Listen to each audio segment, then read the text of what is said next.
Welcome to another episode of Beyond Athletes. We're going through the second part of being Samoan. We're going to go through a few questions, and we're going to just start off on a part 2.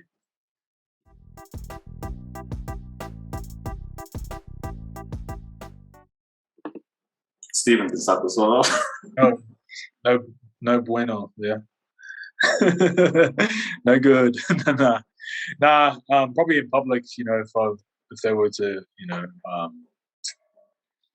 ask me, if someone in public was to ask me a question in Samoan, I'll just be like straight in English answer. I'll just go straight into English. I wouldn't be confident now. Probably to save my life, maybe. But for me, partially, like I feel like when I lived in Samoa, like I was pretty open. Like when I was out on the street and just like talking to people along the way, like I felt like I was pretty confident during that time. But I feel more so on and more like when I'm talking to my grandma, or just someone, like it just comes out sometimes. But some of the times as well is I overthink it too much, and then I just end up not like speaking in Samoan. And so that's me. I'm just a bit of an overthinker sometimes, but yeah, probably like a 5 out of 10, half and half. I bet you guys know the swear words though. Good call. What swear words? It's like that, because like even when I can speak a little bit, but it's more like I feel you on that one, PJ, because it's like that when you with any language, if it's your second language, like you tend, because you want to do it right and you want to say it as fluent as you do with English, but like for instance, I would try to say something in Samoan and I'll just get mocked, like the little kids would tease me and stuff, so I kind of feel like a little shy. But then I don't know, like if I was in Samoa for more than a couple of weeks, then I would start trying harder, or at least trying to do the accents and stuff to try to make it seem like I can sort of speak it. But yeah, like I mean, if you're a 5, then I'm probably a 3. That makes me 1.5. But since our conversation, Jerome, take it home. Yeah, I was gonna say get rid of us plastics and get the OG in this one. Yeah, I'm pretty confident speaking in public. But it's weird, the Samoan language, because you have like different ways to speak to different people. Like there's like a ngangana aso uma, so that's like your everyday talk. And then you have like ngangana falualo, which is like the respectful. So there's like 2 different languages inside the language. And I'm confident with like my everyday talk. I can like, but then when you get to the next level, the words start becoming a little more more difficult to use, because you don't want to say the wrong thing. So you got to make sure you know what you're saying, because if you don't say it correctly, it comes off as disrespectful in a way. And so I can speak it like that, but not to like the perfection. But I can just have I can do normal conversations easy in public, but yeah. Has there ever been a time for like any of you guys when you've said something in Samoan, like, or you've been at a shop and you said something and you fully said the wrong thing, or like maybe confused them? That's happened to me plenty times at Farmer Joe's, so shout out to Farmer Joe's.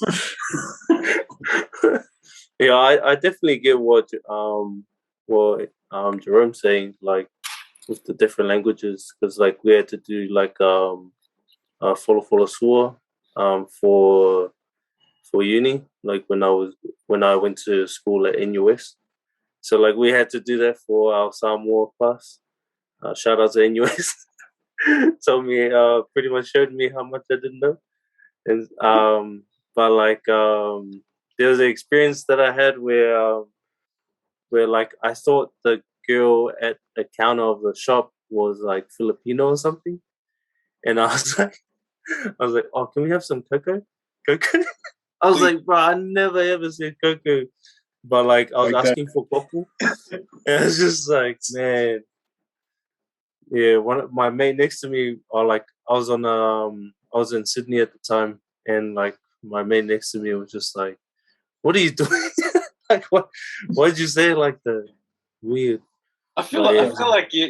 I feel like you knew how to say it, but because you didn't think that person was a Samoan, so you switch it up in a way that that person could understand. Yeah. I feel like we do that a lot. Like, Oh yeah, Yeah. even I today feel you on that. when we speak to like a Samoan who has broken English, sometimes we speak broken English just so that we can, because we want them to understand what we're saying. I don't think there's anything wrong with that. I think we all of us do that. Do you guys do that when it's someone like that's non-Samoan, like say like a person, like an Asian person, or or anybody else? Absolutely. Like my wife used to go, that's disrespectful, but like you're speaking down on them. But then I'm like, that Palangi lady is shouting at the Chinese man. He's not understanding. And then I go, hello, sir. Yeah, very good, sir. Very good. Okay. Yeah. Yes.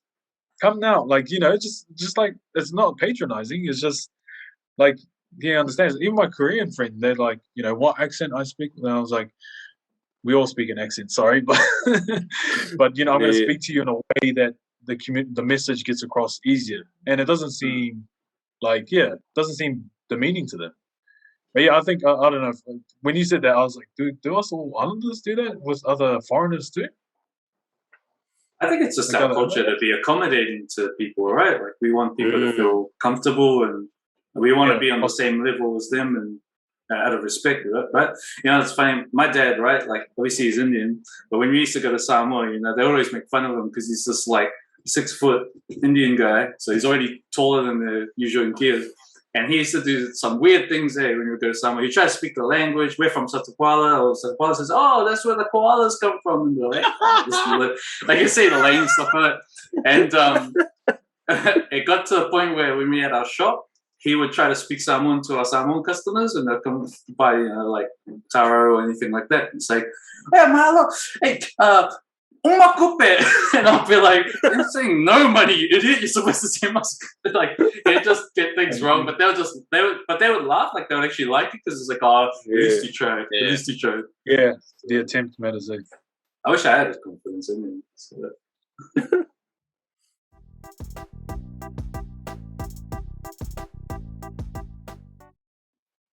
I think I think it's like I think we're supposed to be naturally gifted in that sense. That's probably because I know we'll get mocked if we weren't. Like if we weren't good at a sport, we will get ripped apart by our cousins or whatever. Like I only know that. I also know that from my outside experience, like knowing other people that have played with us, and if I was to bring someone else and then they were crap, like the Islanders will pick on that person straight up. They're like, bro, I don't want him on our team. Like we're the first to be picked. We're like one of the first to be picked in most sports. Yeah. I'll get PJ. I'll get PJ, bro. Like he's on our team. He'll be our center. Like okay, Stephen, he'll be our forward center. I'm like, I'm the same height as you, bro. But yeah, I think our parents expected us to be physically gifted, or at least to play league. I feel like, feel like more like, my dad, or like every year would be like, oh, so what sport are you gonna take up today? Oh, this year. Well, what sport are you gonna take up this year? And so like, I ended up playing a lot of different sports. Like start off with rugby, played soccer, played volley, played league, and like I felt like league was really good. And then later on picked up basketball. But like but yeah, I always kind of felt like it was like a lot of people that didn't play basketball and had other interests and stuff. It was kind of like, whoa, they're a bit weird. Like it was almost like frowned upon to, you know, do other stuff other than sports. And then but like nowadays it's more okay, you know, to be like, oh yeah, I like doing schoolwork and all the other stuff, and you know, I want to build a business or whatever. But then like majority of the times, like when I was growing up, I felt like it was like, oh, you should be playing sports at least, like you should be at least playing one sport a year, or whatever's in season kind of thing. You should be active, and you know, because they always kind of promote it as something be like to like as a health thing as well. That we should always be playing sports too. But yeah, that's how I felt anyways. I was probably the one that they didn't want to pick because this is a small Indian dude. But the thing is, like, but you're right though, because like when I was going to schools, it was like, you know, my school is like probably 40% Pacific Islander, right? So like you kind of, if you're brown, you're just expected to be good at rugby for the most part. Because I wasn't, I would always at least do some sort of martial art or something growing up, even though I'm Onko as, but it was just because it was just a way to like know that at least if, no matter what happens, I could at least defend myself. But it was also good. Martial arts is a fun sport because it's individual, but it's also a team thing as well. So so it teaches you still the, you know, the fundamentals of, you know, working as a team, supporting, you know, your crew and your, you know, and also just getting into a sport and then discipline. So, but yeah, like I would like as a kid, I was always like, oh man, I wish I just got a little bit more of the genetics just on the physical side so I could play rugby. But I was like, I'm not playing with those boys, man. They all look like they're 28, and only 14 years old. So, but yeah, that's I think I agree. Like I think it is a stereotype, but it's kind of expected. It makes sense though. Yeah, I was more a rugby basketball guy growing up. I'm trying to think back. I don't think there was much pressure on me to play a sport. I think it was just, you know, we just grew up and I was just always into sports. Like I would write my own stats. I have a book, I still have it today, where I would like sit and watch a game and I'll record all my stats. And I feel like that's where my like podcasting, talking about sports stuff kind of came from, was when I was a little kid doing that. Even wrestling, I'll be writing down the matches and all that kind of stuff. Oh man. But like, I don't think there was any pressure on me to play. The only pressure I had from my parents in sport is when I'll be playing basketball and I miss a shot and you're running down and all you can hear is your dad for the guy. That's so true, right? I'm like, I just missed one shot. Like, I made the other ones. Like, they start bringing up the petrol and how much it costs to take you to the game. Yeah, the fees, the team fees. Well, they do those on tape. Head scratches. Yeah, and then you see your teammates, your white teammates, you know, miss like 10 shots and their parents are like, you keep going, son. You're doing an amazing job. Encouraging the Kobe. Oh my goodness, man. Like, that was probably the only pressure I felt from my parents in sport. I played basketball first. I picked up rugby, but I only lasted a few years just because out of the two, I just always enjoyed basketball more. I felt like my body kept getting effed up in rugby. So, because like I would have games on the same day, and I would only have rugby during the day, and my body would be so gone, like so broken, that by the time I got to basketball, like I was like completely wasted and I couldn't even perform. And so I just quit rugby and stuck to basketball. But I feel like, you know, you look at the Polynesian athletes today, I think that's part of the reason why our parents might, you know, because they see it as a way for them to make it. You know, like they either want you to be a lawyer or a doctor, like an accountant. And when they realize that's out the gate, they're like, oh, go play rugby. That's your last chance. Yeah. Go make the Warriors. I think we're all in the same boat too. We've all probably got a relative that plays a professional sport. Like I know you boys definitely do. My cousin Mark, he played a professional rugby league, and now he's playing Super League. But you always have that one relative that's like, oh man, and then because of that cousin or someone's like, see, but like it wasn't so much of me, but I would see my other cousins getting by, like, sorry, why aren't you playing as good as this fella? You know, but the comparison. It's funny you say that. Like, I think in our family, and it's probably speaking with, going like with my other partner. Like, man, we were so competitive. Like in family kongais where we have volleyball, anything. Like even it was kirikiti. Like on the beach, it was anything. Like everyone was like capable at a level to throw. Behind the back passes or offloads and all that stuff. We're always doing all that stuff, and so. Who's going to be one of our future podcasters anyway, or interviewees like Rudy? Like he was the gold standard, I guess. You have a former All Black. It's you're like you got to come with it. But we were very I found we were very competitive. I was probably like the most kind of Kiwi because I was the only one that took up like cricket, and I actually made like second 11 cricket and stuff like that.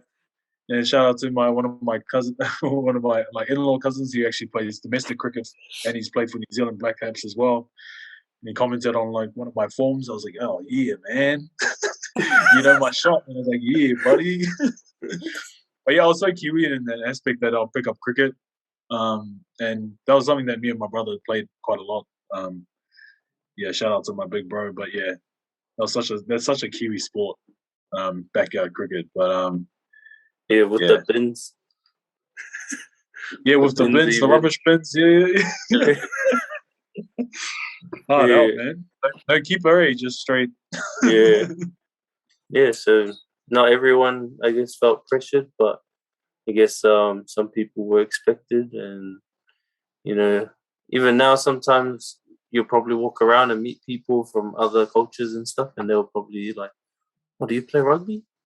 Do you play this or do you do this?" Oh, that's a good point. Did everyone assume? Did you get across people? People assume straight away you played rugby. Yeah.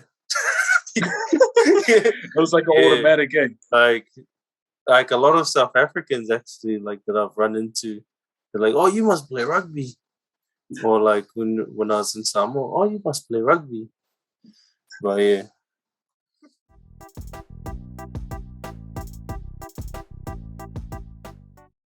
Yep. Yeah, I feel like because I went to a school in the North Shore in Auckland, but Birkenhead College. Shout out to Birkenhead. What is it?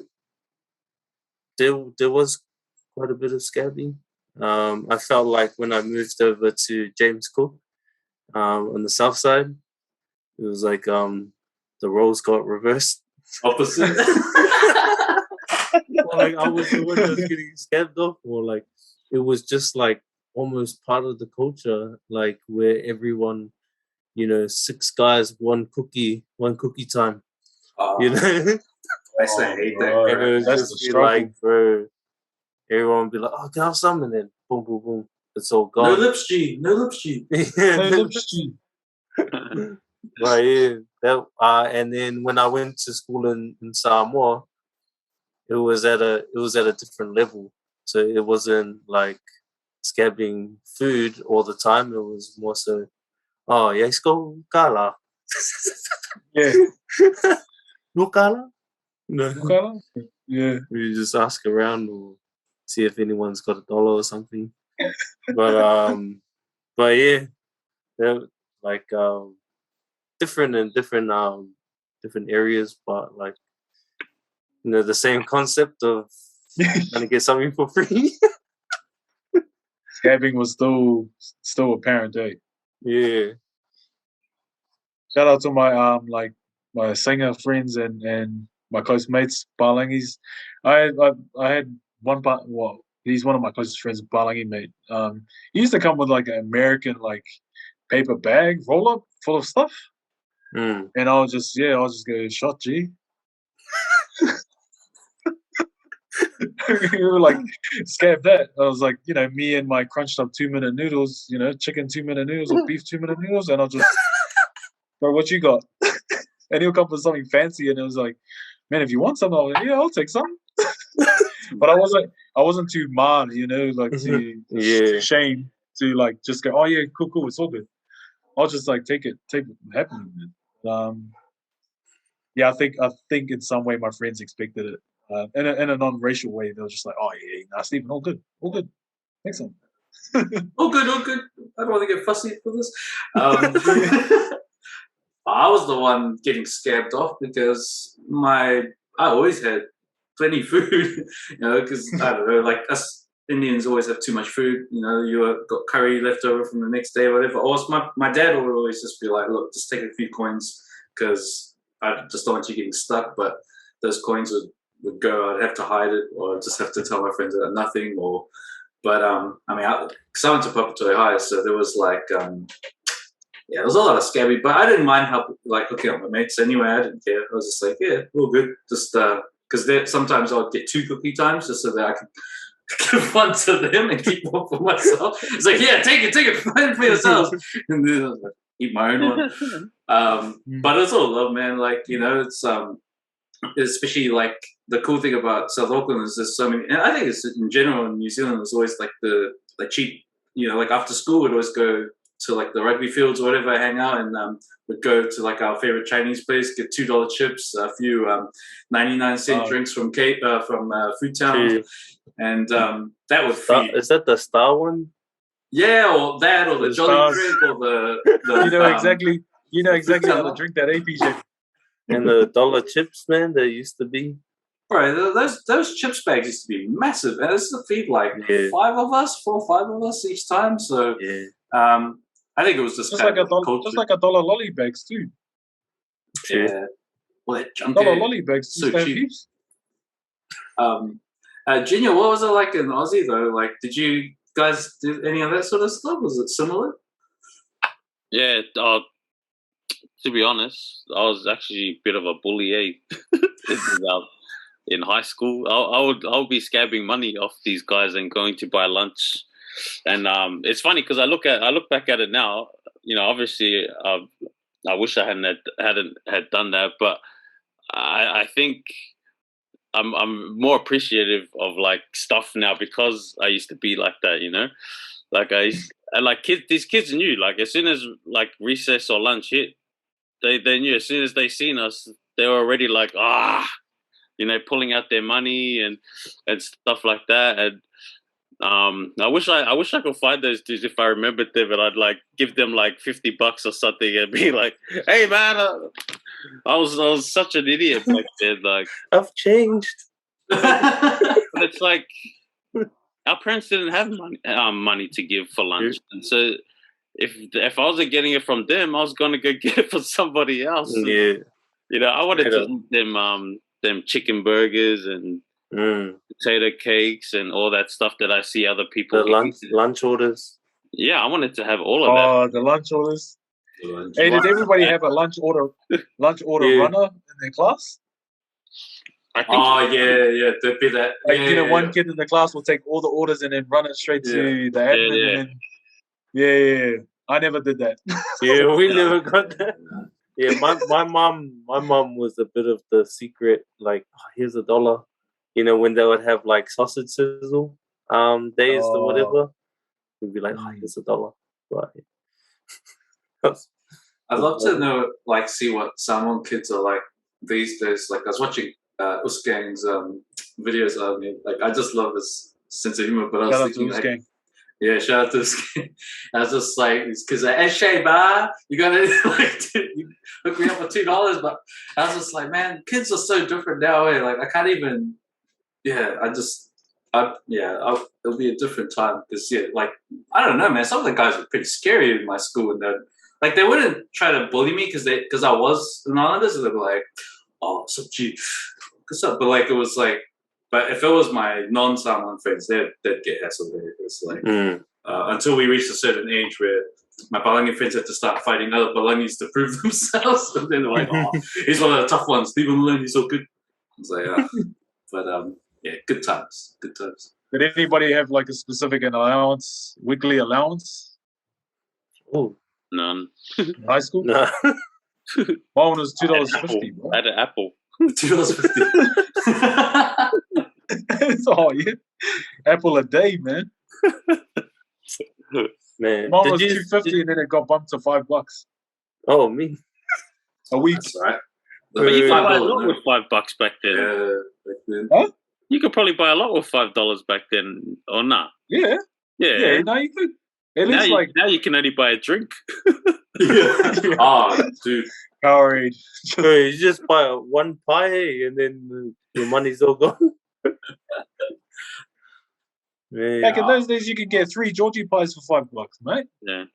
Yeah. Bro, did you ever have those guys that come to school with like a whole bunch of like sandwiches? And it was just like, yeah, that was me. he'd be like the That person guy. that's like, oh, I got you. And then like everyone will kind of like share their food. Did you ever do that? No? I feel bad. No, we didn't now. do it, but we I had feel like I friends was like the that. spoiled brat. I was like, oh, it's all good. But like, there were sometimes I didn't want it, like, nah, mom would kill me if I said that. Because mom, I don't ever exchange food. Just say it, mate. I don't think I did, but it was like, but there were like, some favorites that my friends started getting used to. It was like, oh, so let me know when you got that luncheon sandwich that your mom made last week, bro. I'm like, oh, you want some? Well, you gotta. But I was always tricky. I would use that sort of stuff as another form of currency, like, where you got my back. If I ever go down that alley, you come with me. And say, yeah, sweet. So I kind of used it as a commissary, eh? Yeah. Commissary's like, man, I got that thing for you, man. Oh, dude. Yeah. I got them 2-minute noodles, man. You know, yum noodles. Yeah, I got them, man. Yeah, Pete. You know Look at these. how PJ was saying in Samoa. It's funny because if they know you're from overseas, oh man, they're onto you. Man. They think you're rich as You're man. basically Richie Rich. But they didn't know that PJ had nothing. Oh boy. Shucks, man. Oh man.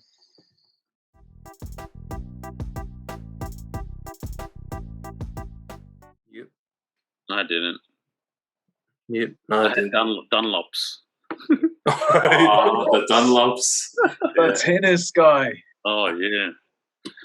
You're an OG Michael Jordan fan, eh? Tennis shoes.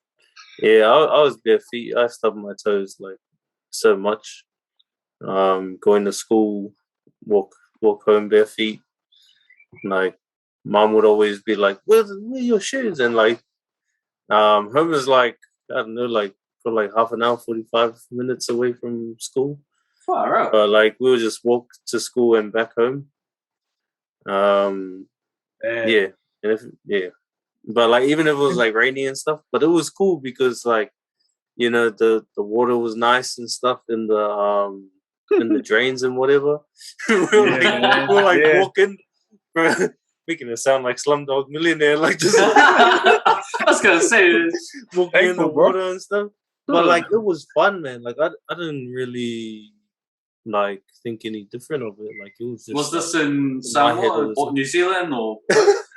This is in New Zealand. Yeah, I think it might be New Zealand. Birkenhead, Birkdale Primary School. Yeah, that was such an awesome primary school. But yeah, yep, bare feet all day. Man. Yeah, man. There was one time I wore Chucks, and because they were oversized, like people were laughing at me because they looked like clown shoes. But man, that was like that was like the shoes that I wanted to wear to school, and that was the last time I wore those shoes. Damn, the disrespect to the Chucks. Those are the days when, bro, you have any kind of good-looking sneakers on your porch. Later, ball. Yeah. Bro, they get snatched. What is it? Doorstepping or whatever? Yeah. I didn't have to worry about that. I didn't have any good shoes. Oh, man. Not even any. Look at you now. Oh yeah, I had N1. N1s had those Charles Barkley shoes from Dandy Market. But before that era came out, I was like, nah, nothing worth stealing here. Carry on. Keep it moving. Actually, songs. Oh no, never mind. I actually had a relative that used to steal our shoes, steal our own shoes. It's like an uncle, but he's from Panama, so shout out to Panama. That's where the OG's at. Legit. But yeah, I did the bare feet thing for a few years, like first couple of years of primary, because I went to a public school. But then my parents put me in a Muslim school for a couple of years, and yeah, you can't do any of that. They're very, very, very strict. Yeah, you have to be very clean. You got to have like really thick, almost steel cap shoes. Oh yeah. And so I got real used to even when because most Muslim countries, they all play soccer, so we used to play. That was the sport I used to play. If I just didn't take it seriously. And that's the only time that I was probably one of the first people to start playing with no shoes on, and then everybody started making fun of me. And they're just like, oh, you Islanders always do that, and because you get guys you'll get one corner of Afghanistanis, Somalians, Indians, Arabs, and I was the only Samoan. So they would always try to get all racial, but then I would make boys with one thing, and then they'll start being another. But but when Jerome said Dunlops, I remember when I went back to public school and intermediate, which is, I guess they don't have a intermediate here, but it's that'd be what, year 7, year 8. That's a thing here. I guess when you're age 11 and 12. So that's when. So when I came back into the public school system and all that, and there's like, white kids and island kids and all that, I felt really like, oh man, like I don't have I would have like school socials and things like that, and like you had to have like cool clothes. Now I wasn't rich; I was just like middle class, but like my parents didn't care about having brand shoes or anything like that. I remember one time my mom was like, "Oh, well, we're just gonna go Kmart, then we'll get your clothes for the social." I'm like, "Oh, but I really want we're just gonna," and I ended up with a pair of Dunlops. And so when I wore them, I didn't think anything of it. And then this rich Chinese guy and this funny guy were like, "Look at this guy's wearing Dunlops, oh my gosh." And that like really pissed me off. So I was like, I'm gonna get a job one day and I'm gonna buy myself all the shoes. But yeah, kids can be brutal, right? Like that still follows me to this day. It's like, nah, never again. I'll find Henry Wong if I ever see you again. I'll shove that Dunlop right up, Oh man, the man's got a black Dunlop sideways and shove it up. Yeah. I'd love a pair of Dunlops right now. Actually, I think they'd go pretty good these days. Yeah, one of my mates loves them. Maybe like from South, like he loves them. They're almost like Air Forces. Yeah, because in Samoa they are Air Forces.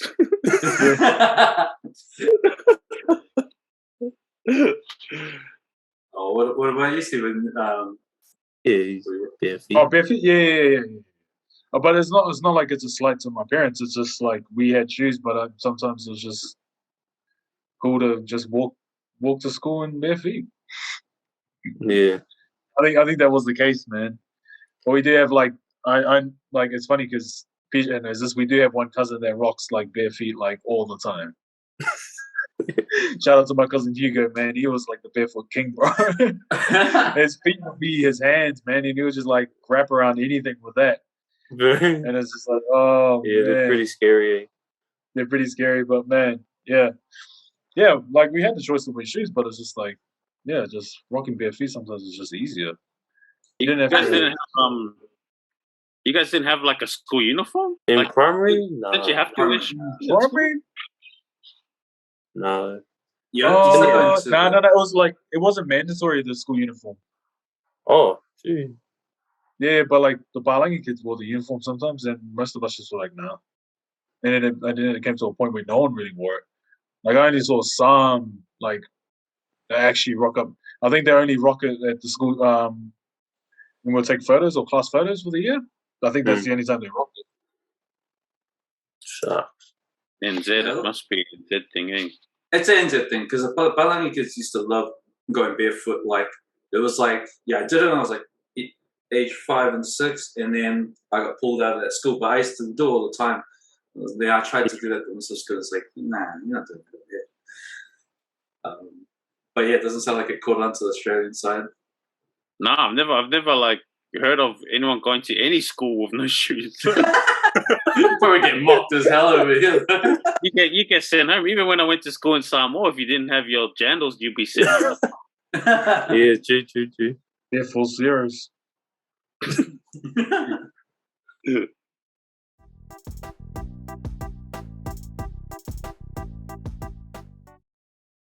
Probably more the term of like I wasn't encouraged to show my emotions. I agree with that. I wouldn't say hide it, but it's just like don't show it. So I guess that's a double negative. It's probably the same answer, but yeah, like in your moment of weakness, and you said this before, like it was real confusing. Jerome, how it's like you get smacked, and then when you didn't cry or you didn't show any emotions, it was good for you. It's like tears and weakness was not good for you. So it was like a way to harden you. But sharing emotions was never a thing really. I can't recall of a time where it was like, okay, family, let's sit down, let's have a talk and let's talk about our emotions. It's like, no, that's not a thing we do. Yeah, I have to I agree with that. Yeah, you go, PJ. Yeah, like exactly the same. Like just like probably not any time I really recall. It's like how you feeling or like how you doing kind of thing. I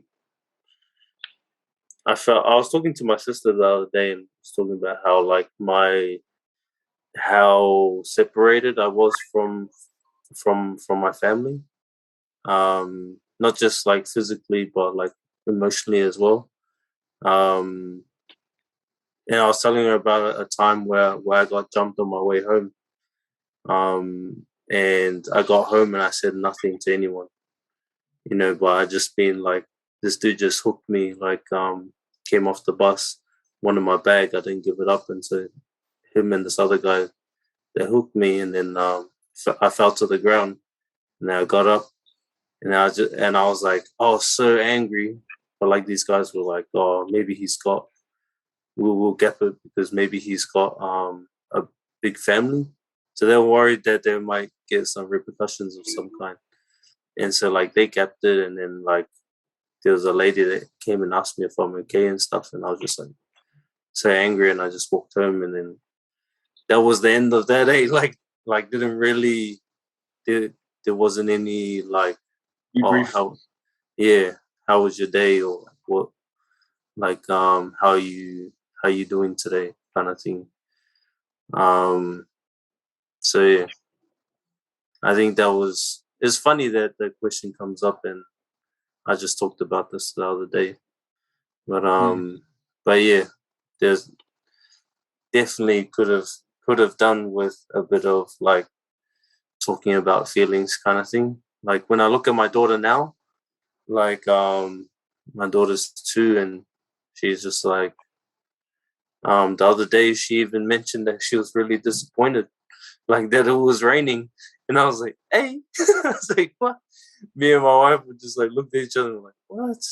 And she'll like say like, I'm sad, or I'm angry, or I'm happy, and like it's cool. Like it's a bit of a step up from like what I was able to express, or like had the time to, or even had a bit of an audience to say it to. Yeah, I think I don't think we're told to hide our emotions. I don't think that's something our parents would have taught us to.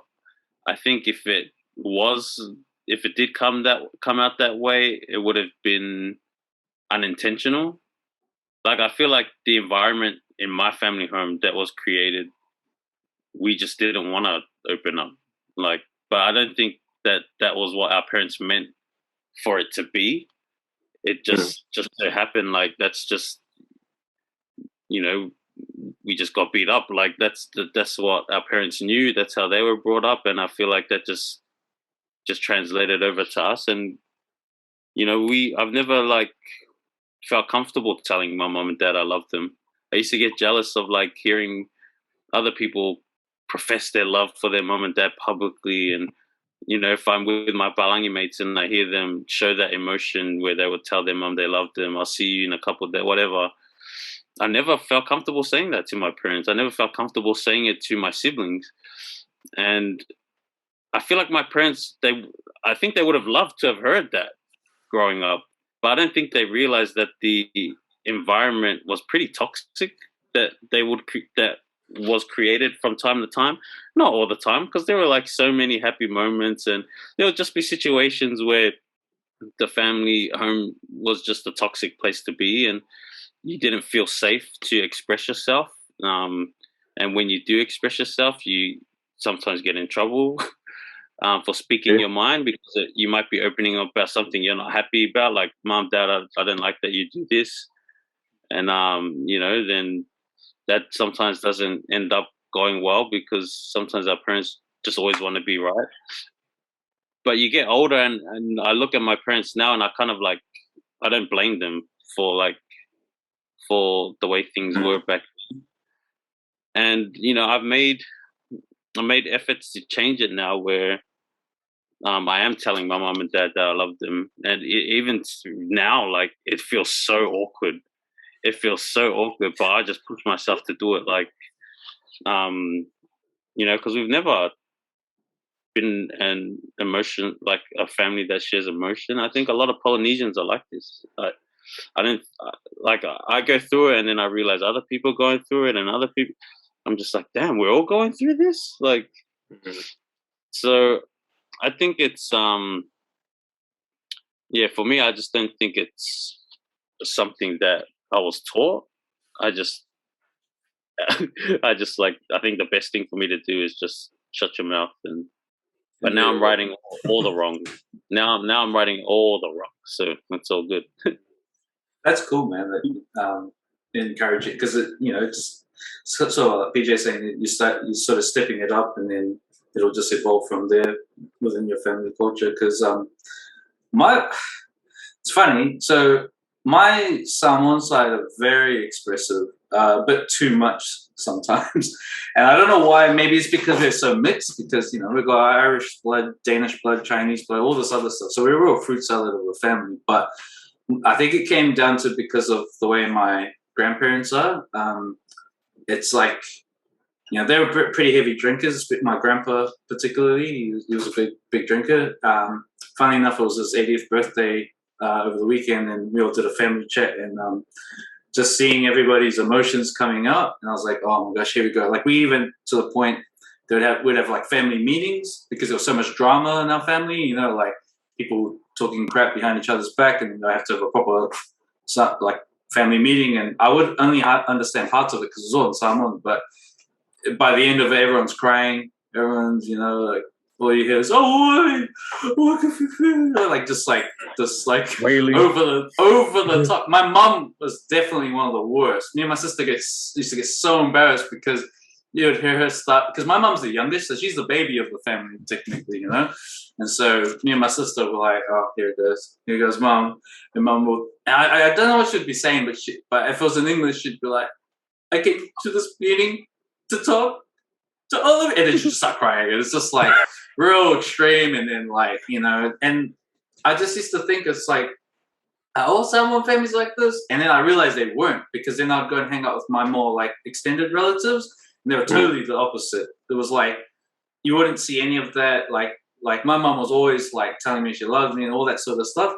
And when I'd go and hang out with my cousins that were like, for argument's sake, more full Samoan than I was, it was totally different. They like, but they seemed happy. It was just a different way of doing things. You know, it was more of a silent agreement between everybody that get on with it, don't muck around, don't, you know, watch your mouth, just show respect, you know, which I like. But yeah, like my mom's side was very, very over the top. Like they still are. I love them, but yeah, I felt like I was always trying to push them push that emotion away because I felt like it was a bit over the top. And my dad isn't like that at all. He's a non-emotional guy. So I had like two contradicting sides. You know, I had a mom that was very expressive and a dad that was just like, bloody do your thing. Like he'd just be like, bloody shit, hurry up. Excuse my language, but I used to get called that a lot. So, but yeah, shout out to the McCarthy family. You guys are intense.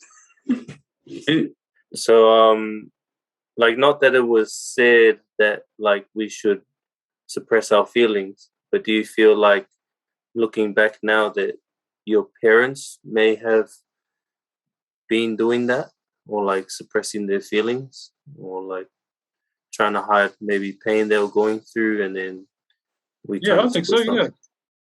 Yeah. No, that's a yeah. It's good that the way that you said that.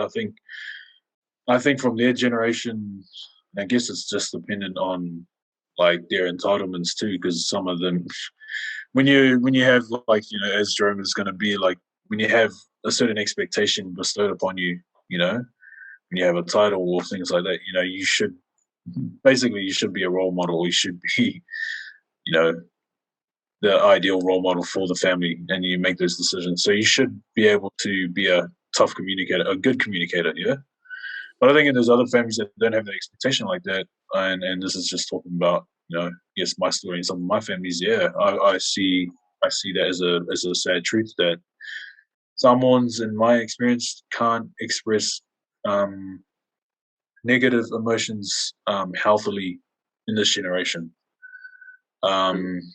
That's just my experience that I have, and you know,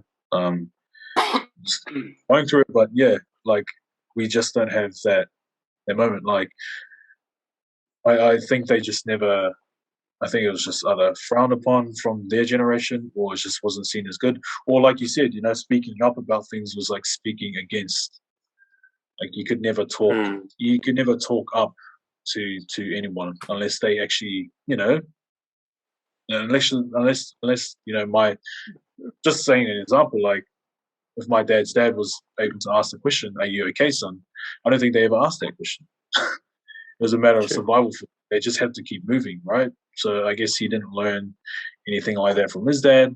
Like, this is just an example, but I feel like there was a lot of modeling that happened, and a lot of negative modeling in terms of like not really learning to express negative emotions quite well, but also thinking like, in my experience as well, I'm probably more mature. When I'm more mature, we're able to express positive feelings much better.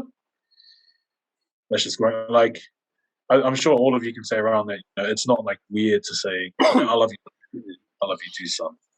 You know what I mean? But when it came to like negative emotions, yeah, it's like they weren't either taught that, or they just were given vices, or they saw vices to run to for negative emotions. But yeah, it's a deeper question. It's a cultural conversation too.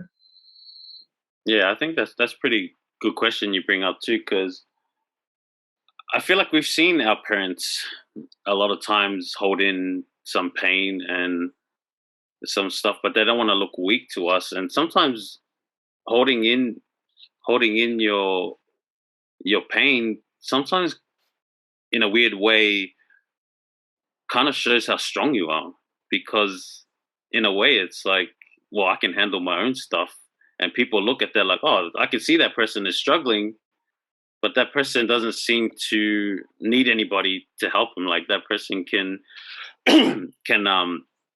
sort themselves out. And then at 1 o'clock in the morning, you're waking up and you're walking to the fridge, and you walk past mom's bedroom, and you can just see her on her knees praying and crying and pleading for help. And I remember that as a young kid. I still remember, like vividly remember seeing that.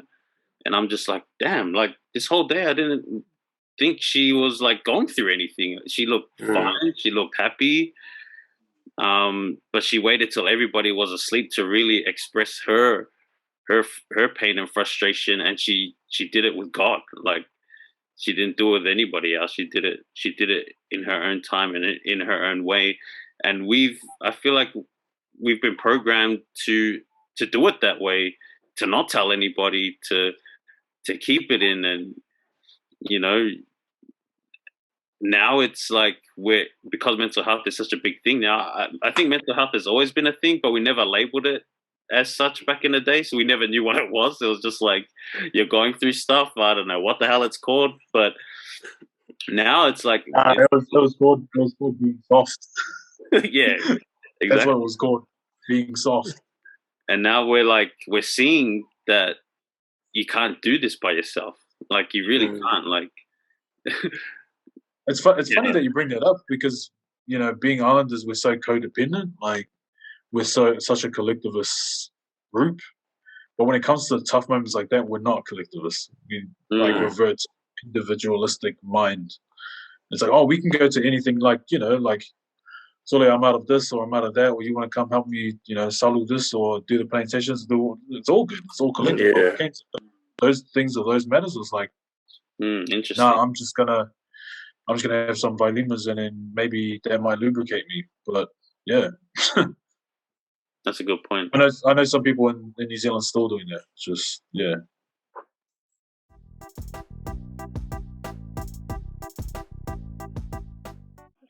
Honestly, I'll start this off. So when I went to the Muslim school, right? Because I was the only island boy, I was a bit of a bully. So I had like a little crew and of different races and that. But they thought it was cool because I hang out with an islander, right? So I thought I was the man. When I went back to public school, I realized I was a shrimp and there was much bigger boys than me. And I kind of knew my place by that point, right? But what used to bug the crap out of me was like how disruptive my fellow poly bros were in class. Like, because I was a nerd, like I reverted to becoming a nerd. I was like, okay, my place in the pecking order is I can't be the bully, so I'll be intellectual. And it was just when anime started blowing up in our community and Dragon Ball Z was like on free-to-air TV, so I was like, that's more my lane. I'm gonna start going this way. And So in class, where did you sit? Did you sit in the back, middle, or the front? Oh, it depends. Because then sometimes I couldn't help it. I would just play it cool, do what the teacher says. But then I'm like, oh, these guys are having a mean time. So then I'll start joining in, and then we'll all start disrupting the class. And man, I don't know, there was something about it. Like I had some half Tongan, half Samoan friends that were like way rowdier than the rest of us, and they were swearing in both languages too to the teachers. So it was just like crazy. Yeah. But yeah, I mean, when you watch Summer Heights High or whatever, and you see the character of Jonah Takalua, I think we all had a friend like that. It's too accurate, isn't it? But, yeah. Borderline racist, but hey, the Tongans apparently let him go to Tonga to film it, so I guess it's not bad. Yeah, I was pretty disruptive. Or I wasn't really disruptive. Like I'll disrupt other kids, but I was more just didn't really care. I think I'll just have earphones in, just drawing, and then the teacher, no offense, Indian guy. No, it was funny because that Indian English teacher, he just kicked me out of the class because I refused to take out my earphones or whatever. And yeah, but more so in Samoa, that's when I think when I was in the North Shore, my grades were great. When I went out south, they went all the way down. And then when I went to Samoa, they went up again. So yeah, I don't know, that south side effect. Oh, it's a thing, bro. It's who you're around, because you feel almost left out if you're not, especially if you're a poly. It's man, this is it's a struggle there. Because there's so many there's so many like me that just want to do other stuff other than English, maths, or science. Yeah.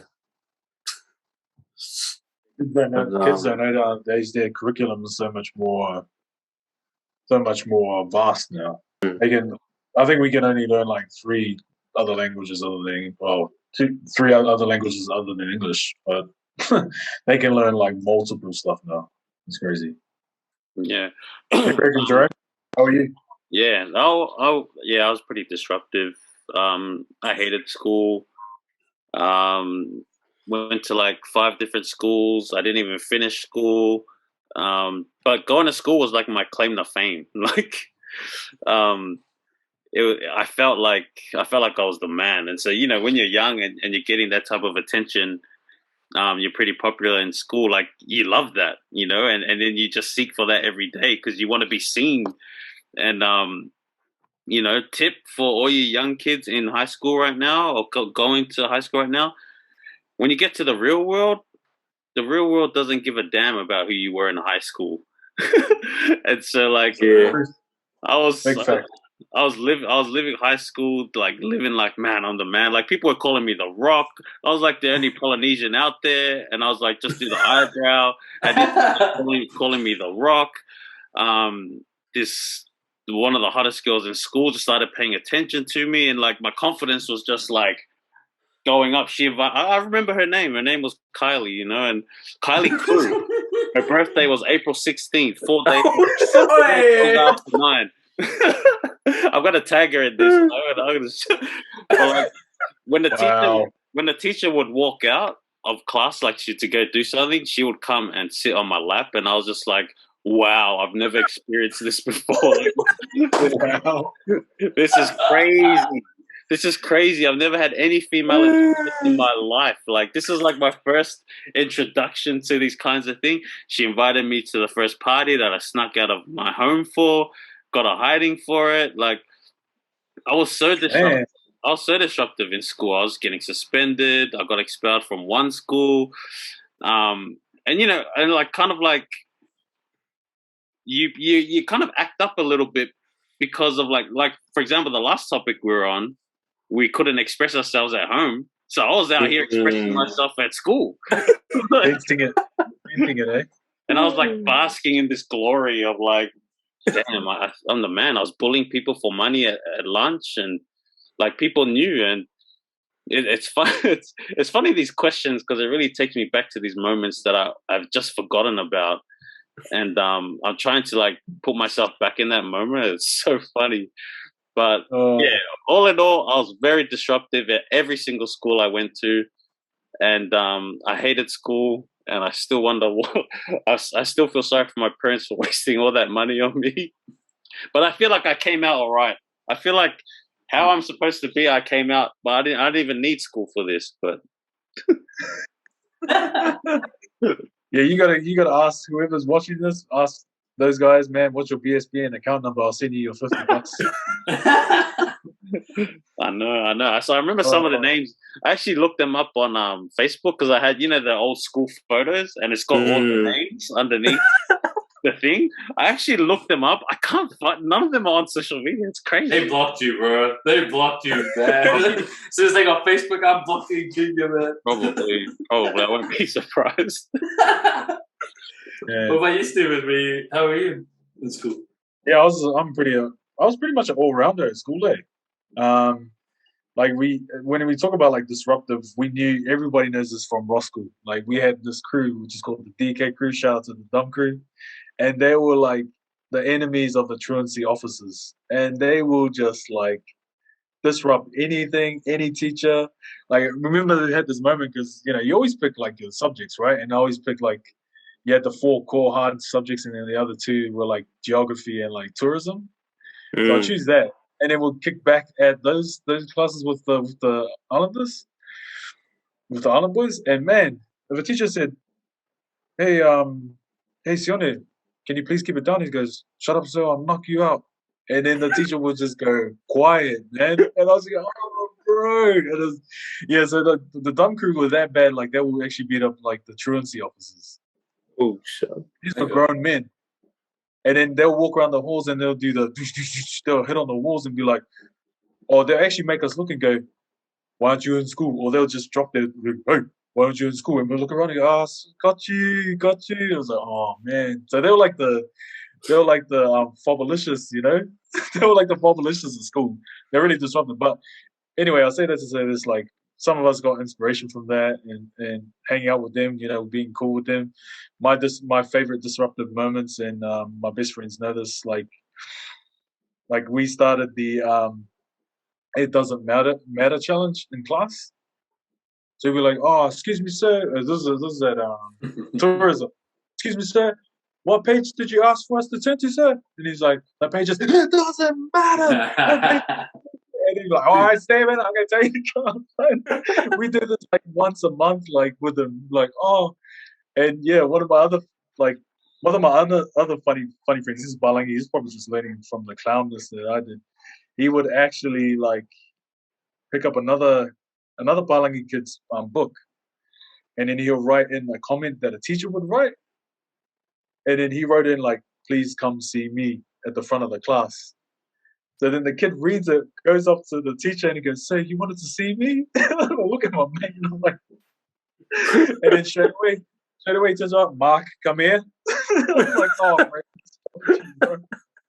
Like we chose like 2 subjects to just be like so kicked back because we got the rest of our credits. Like we get our credits and we're like, bro, we're just gonna kick back on these classes. And then it was always like, unfortunately, it was geography and like tourism. But yeah, we had so much fun, like, and getting away with it too. So yeah, being disruptive is always cool. You always got to spice up the life, man. But you know, you always have the front of the class that go, why would you do that? Like, you know, someone's trying to study here. Like, all right, Karen. We would always do the thing like if you pretend that you were being disrupted, like, shush guys, I'm trying to do my work. Like you do that sort of thing, you try to make a scene, but then it'll backfire because the teacher's like, hey, don't think I'm not watching you as well. Hey, I know that you're studying this, but yeah, I what Junior was saying is resonates a lot because a lot of the time that I would be more disruptive was just trying to get someone's attention, you know, probably, you know, of the opposite gender, just be kind of like, oh, you know, because like honestly, it was the only way, man. Like they didn't like nice guys in school and like the quiet ones, you know. You have to do something. So my thing was always humor, just try to make people laugh.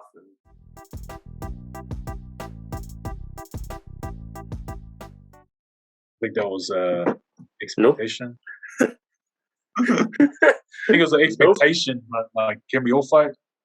No, nah. I'll put it this way: I never saw someone could lose. I don't think I've ever seen a Samoan lose to anybody before. Yeah, like I had a friend. So my mate's older brother used to hang out with the Samoan guy named Fale. And Fale was huge, man. I mean, it's kind of in the name too. It was the size of a house, but like Fale was a big boy. But he was a gentle giant. He used to just try to get into his like cars and just hang out with his. Because my mate's brother was like more like a Balingi guy, so like he would try. And one time, because my school was very Bloods and Crips at the time, like that was just the thing. And so all the Samoans were Bloods and all the Tongans were Crips, right? And there was one Crip guy that just kept hassling Fale because Fale's family had relatives that were Bloods, and so John, this Crip guy, just kept baiting him and said, Fale, I'll see you, I'm coming for you. And then he eventually threatened Fale to the point where Fale had no choice. I've never seen an ass whipping so bad, man. Fale actually broke the guy's jaw. Like it was like intense. And it was like he didn't want to do it, but he got provoked. I'm like, yeah, that's why you don't mess with guys like that, because size does matter in those sort of instances. But yeah, like no one expected me to know how to fight, but I mean, everybody that was big in school, it was just a given. Don't mess with it before you give you a hiding. Yeah, the only fight I got was like defending my sister, and I slapboxed the dude. And he's like, "Why are you slapping me?" And then I ended up becoming friends with him in like high school. Shout out to Steven, bro. I forgive you. Yeah, I think that perception from outside of the Polynesians, like I think that's what's maybe saved me from a few situations. Like people would think that like not that I haven't been in any fights, but like what is it? I felt like there was some situations where they were like, "Oh, he's Polynesian," he'd smash me. So they would just like, you know, talk a lot and then kind of ease off. But yeah, I think sometimes like I don't think every like Polynesian can fight, but I feel like some of the perceptions outside of Polynesia or Pacifica, like people have that perception that we just brawl, we just brawl for fun, even though we have like, you know, little spas in the back of the house or whatever. But like, yeah. Yeah, I think I think everyone just assumes we all can fight, but then you look at the UFC and how come we got no champions? Mark was so close. Damn you, Bruno. We claim Max Holloway. Well, Max is gonna be. I'm pretty sure Max is, but he's Hawaiian. He's Hawaiian Samoan actually. Yeah. Oh yeah, Samoan. There we go. So we Hawaiian. claim him. But no, that was just a side note. Shout out to Max's uniform, bro. Max's Halloween outfit, bro. The Demon Slayer thing. Yeah. Demon Slayer, man. So dope. That's so cool. Yeah, I think I've been in a lot of fights, but a lot of them I didn't want to fight. But I was just in there for, I don't know. There's the one that comes to mind now is I was going to school in Samoa, and my girl had asked to borrow a pen of mine, and another guy that was in class liked the girl, and he got mad at me. So what he did is he got up and he walked past me, and he says "Kalala," which is let's go for a walk, and I was like so confused. I was like, hey. But he said it. He did it like so like no one could hear. Like I was the only person that could hear him. Like he walked past, he goes "Kalala," and I was like, and he was walking out and walking towards the toilet, and I got up and followed him, and it was just me and him in the toilet, and we locked the door because you could lock the door from the inside and no one could come in, and I just remember just had this scrap with this dude, and I was just like asking, like while we were like throwing hands, I was asking him over our pen also. I was like, over our pen also. And like no, it wasn't like none of us got knocked out. Like we just got to the point, like a few connected here and there, but then we just like got to the point where it's like, you done? Like you all good? Like, but like a lot of the fights happen for stupid reasons. I feel like us Polynesians, it's little stupid stuff that we would want to fight people over, and I could never understand that. Like, yeah, I would go clubbing and it'll just be an accidental bump, like shoulder bump, and it's like, like it's just like the dumbest things. I could never understand that, and that's kind of like giving us a reputation of like mean people, the nicest people, but also don't mess with them because they're the meanest people at the same time. And so I agree with PJ too. Like, not everyone can fight, but a lot of us will fight. Like, even though we're not fighters, like a lot of us, if we're in a situation, because you know we've all gotten hidings from our parents, and it's like we know our pain threshold in a way. So it's like I can go in if this guy gives me a hiding. I'm sure I can take it. If I can take my dad's hands and his belt, I'm sure I can take whatever this guy's got to offer. I got nothing to lose. Little things. What are we doing, people? Stop that. It's funny you say that. We have that staunch kind of look, eh? Even at clubs, like they just give you a wrong look, just even a wrong look, and you're like, you're drunk. You're drunk. How could you make a sober decision that I'm looking at you wrong, bro? And they're like, shh. And then you just give them the look, and you're just like, nah. It's like,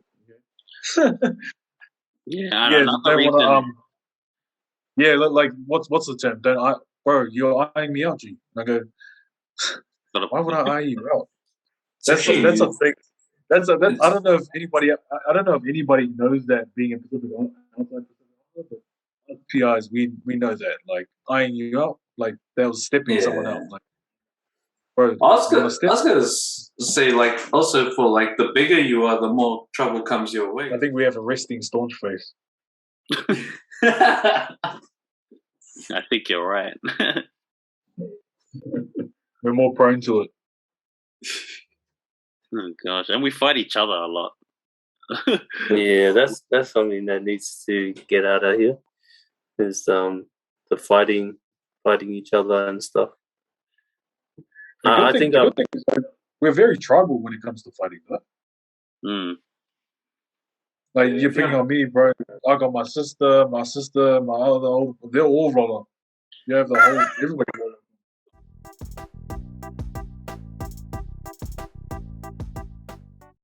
Yeah. Yeah. Oh yeah.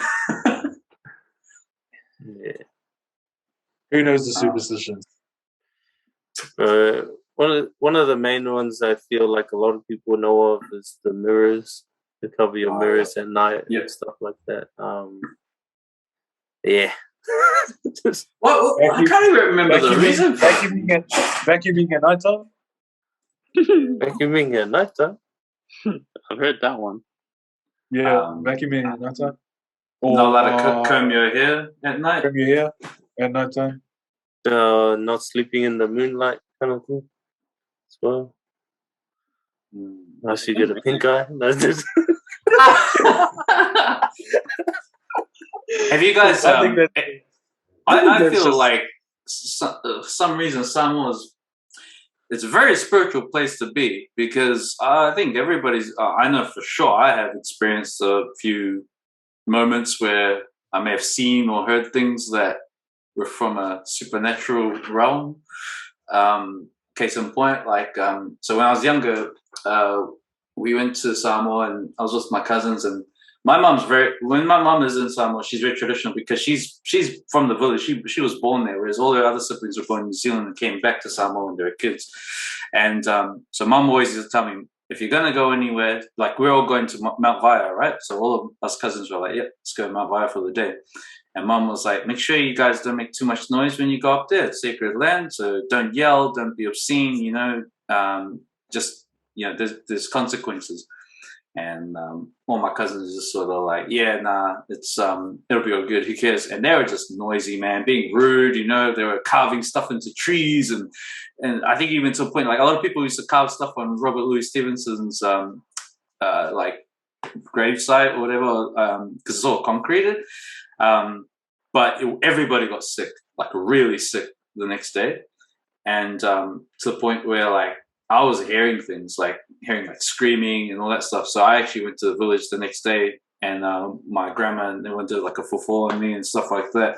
And I got better, went back to the city, and all my cousins were sick for days, man. Like it took, like mum had to do like a mass prayer thing for them as well.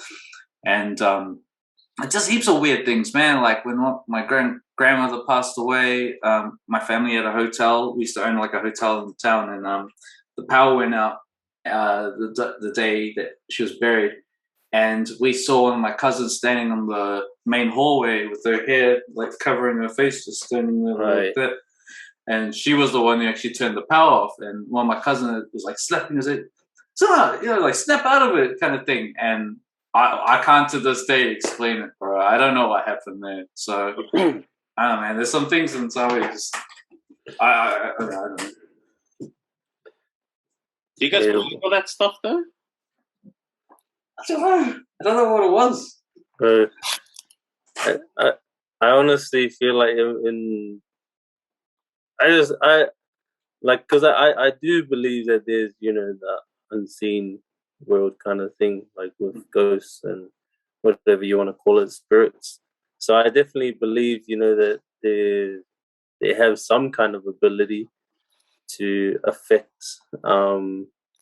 us, or, you know, like even the words of like the grandparents when they, you know, curse you or whatever, and sometimes it comes true. Like, yeah, I feel like there are like some unseen things that are, you know, having an influence on certain things that happen or we do. Or sometimes I feel like it just happens like maybe like a handful of times, and then it just becomes a rule from then on out. like everyone's like, oh yeah, I blowjobs. don't want the same thing to happen. You know, let's just do this. You know, let's just chuck the lava over the mirror, and we'll be all good. Yeah, that What one's. about you? That one's I heard like massive Samoan legend, eh? Like the legend of, was it Talisa? With the hair and you can't comb your hair during nighttime and all that stuff. Yeah. I had that one. And the jealousy stories and the waterfall and all that jazz. 'Cause I think there's also one for Mount Vaya, I think, as well. There's another myth about that, the giant and the two things. But it's one of those folklores. He had like a message from Fiji and something. Yeah, had a missus from somewhere. I just actually read that story not long ago. I need to reread it. We should have He's like this, eh? The Mount Vaya is supposed to be. He's like this. He's crying from being distraught. Yeah. Oh, Moana. Te Fiti. I feel like we should do like a segment on this. Like we should all of us go away and study one Samoan thing and come back and share it. I think that would be pretty cool. Yeah. That's Samoan myth or legend. Yeah, like there's even like some families in Samoa that kind of embrace that dark side of you know, our heritage and stuff, and you know, call upon spirits to affect other people. The Telesa one, like I've heard of stories where, you know, girls have like, because they're very jealous, and like girls would put out their hair a lot, and then like something tragic would just happen later on, or like they'll wake up. Some I've heard of one where a lady woke up hairy, like complete, like hairy. Opposite. And I was like, what? And yeah, there's like heaps of like, I think there's nothing new to like the rest of the world of like people being possessed and stuff like that. Like Samoa's no exemption for that. I think the Pacific in general is like that, because even in Fiji, a lot of black magic stuff happens. Gears do it. I've seen it in my own family, well, to a lesser degree. Like people that I've known have been. I mean, the thing is, if you look at it from a religious standpoint too, you know, we're all people of faith. Like we call them jinns, but you know, spirits and stuff like that. I mean, that's definitely part of our beliefs, but the island side of it is like another level to it, because it's so common, and like you hear so many things like oh man, I think Gina's right. I know heaps of them, but I'm scared to even, like, I'm even scared to say them, because they give me like, they freak me out. Yeah, like even when I'm just like saying the stuff that I'm saying, like, I can feel like my back just starting to like, oh man. Yeah, but like one thing I feel like Genius, like, you guys are pussies. I think one thing that I've learned over time is just like respecting those spirits too, or like respecting those legends, or like yeah, because they, you know, you never know what could happen. Like they should have what's that this is a Samoan director. Cowley, is it, with the glasses? Not sure. You know him, Elias? He's like a comedian slash he's a Samoan comedian. Oscar Kylie. Oscar Kylie, yeah, that's it. He should make like a Grudge version, but like oh, Samoan. They tried to do that movie with the Tatao movie, right? Oh yeah, they got that guy from Roswell. Yeah. Tatao in this tradition, yeah. Or they could do like Unsolved Mysteries, but like of the Pacific. He's gonna be acting in that one. I vote us. Yeah, I'd be keen. Yeah, maybe that's us. Maybe we need to do it. Yeah, maybe we should do our own version. No, that would be me. Fact or fiction? Andy, man. Bro, do you remember that true? I think it was True or False or something. It came on TV. Fact or fiction? Oh, fact or fiction, yeah. Beyond belief. Beyond belief. And there was this moldy one of what's the patu? Yeah. So like a Englishman stole it from like a village or whatever. And you know that I forgot what it's called. One of the guys, Polder, brought one and we got to play with it. But you swing it around and it makes kind of like a mix between like a chainsaw and like wind.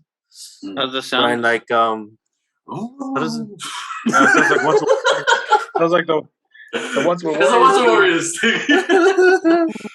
Yeah, so like people that would steal it, they would hear that sound and then they like turn around and then there's a warrior right there and then they get their head chopped off.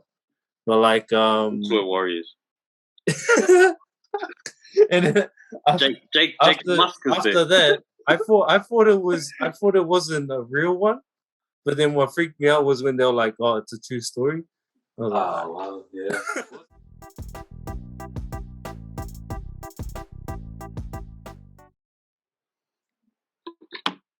That's how we got the good gears.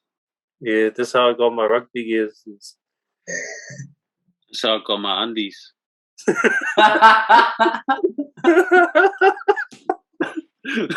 that before they watched it? Was that before they watched it?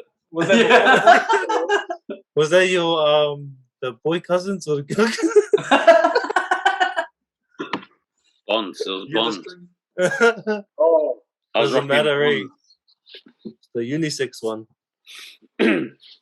No, at least you're rocking Bonds, right. not alphas, bro. Yeah, not the days of the week.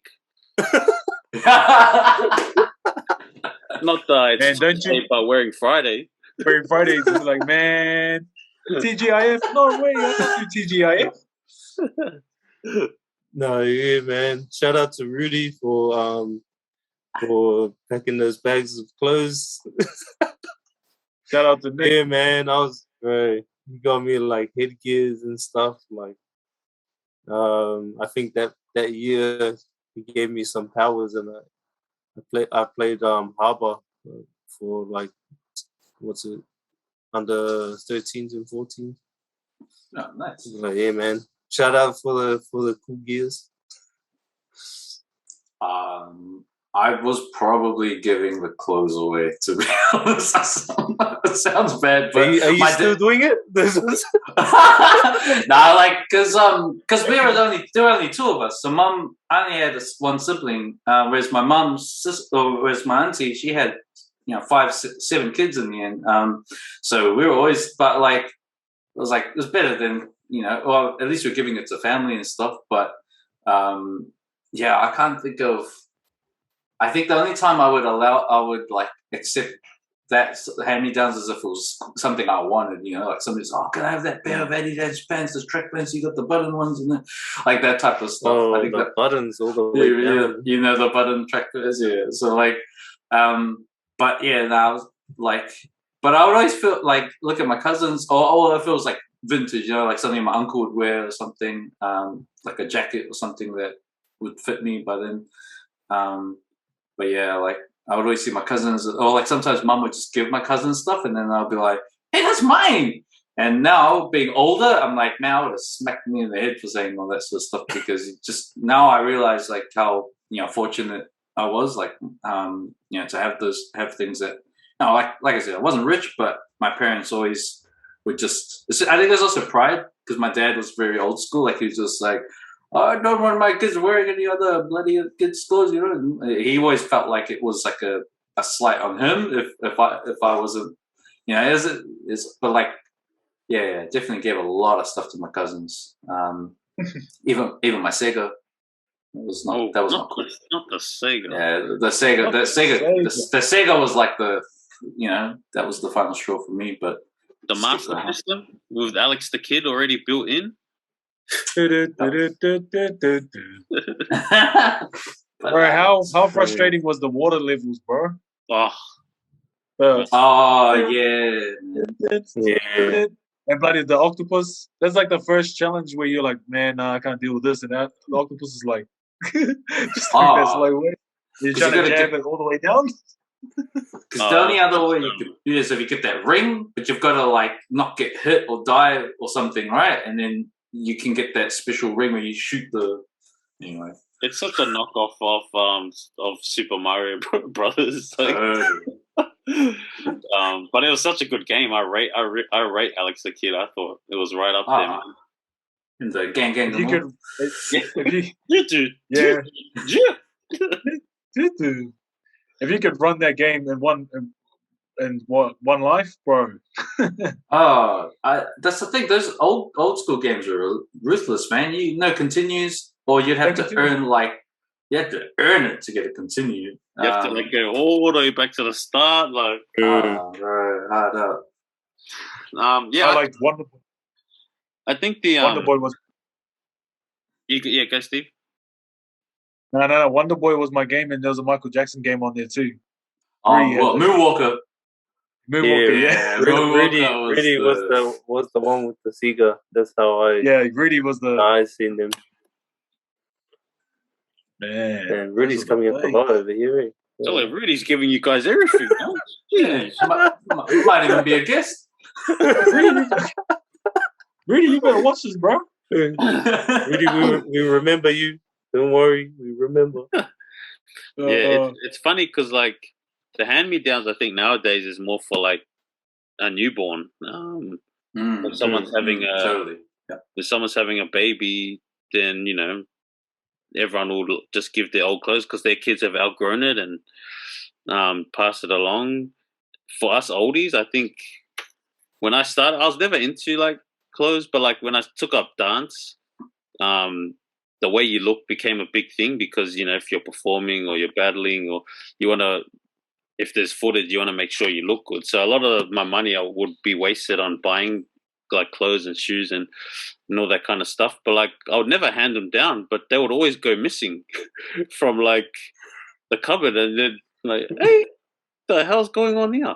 Everything just kept going missing, and you just give up. Like, you know, like you just get to a point where it's like, you know what? There's never going to be a stage where anything I buy will stay mine, and you just share your stuff now. Like, I don't know if it's shared because sometimes you don't get it back, but I think that's kind of like the new hand me down is just like what's mine is yours, what's yours is mine. And if I go raid your closet, you can raid mine. Like I think we have this unwritten agreement that that's what we're allowed to do with each other.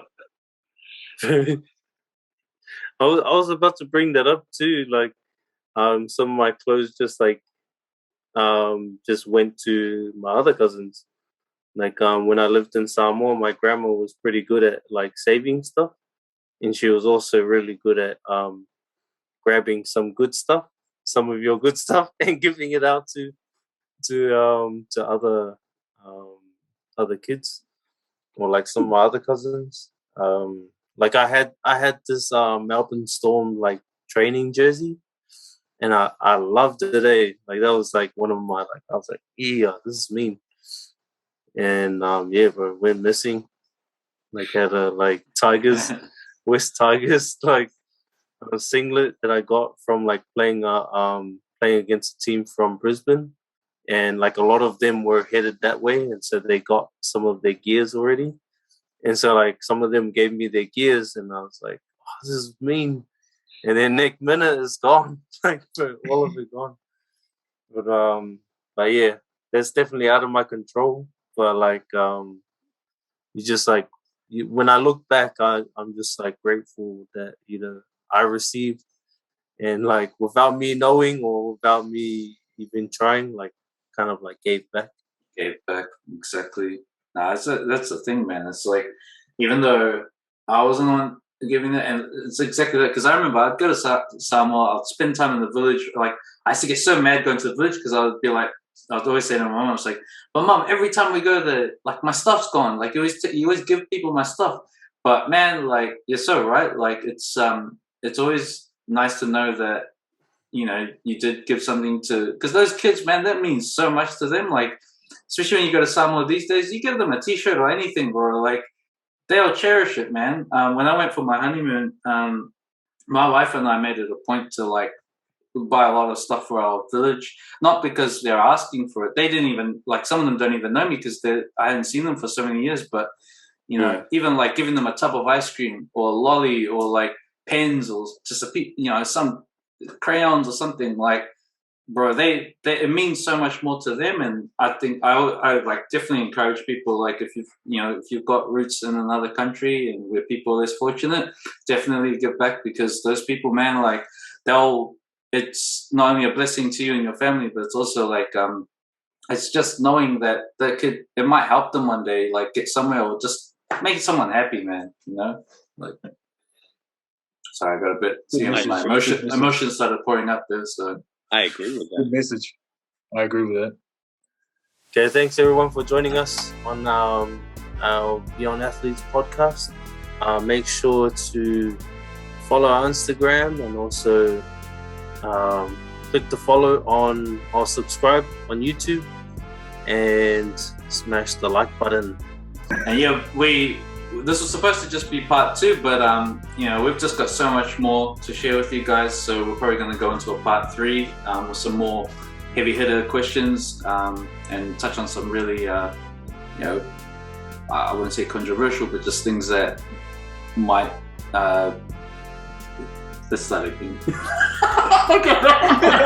Steven, you're up next. Yeah. Shout out to Michael Jordan up here, the GOAT, the true GOAT. Real GOAT. Anyways, that's a wrap for part 2 of Being Samoans. I just want to thank all the boys for doing a good effort on answering all these questions. But most importantly, please put your comments in the comment section on the YouTube channel. Or also, if you want to, you can put it on our Instagram handle, which will be here. Like, share, subscribe. Press the notification buttons for updates or up-to-date, information. All right, I'll go now. I'm a man of a few words. That's it. Nice.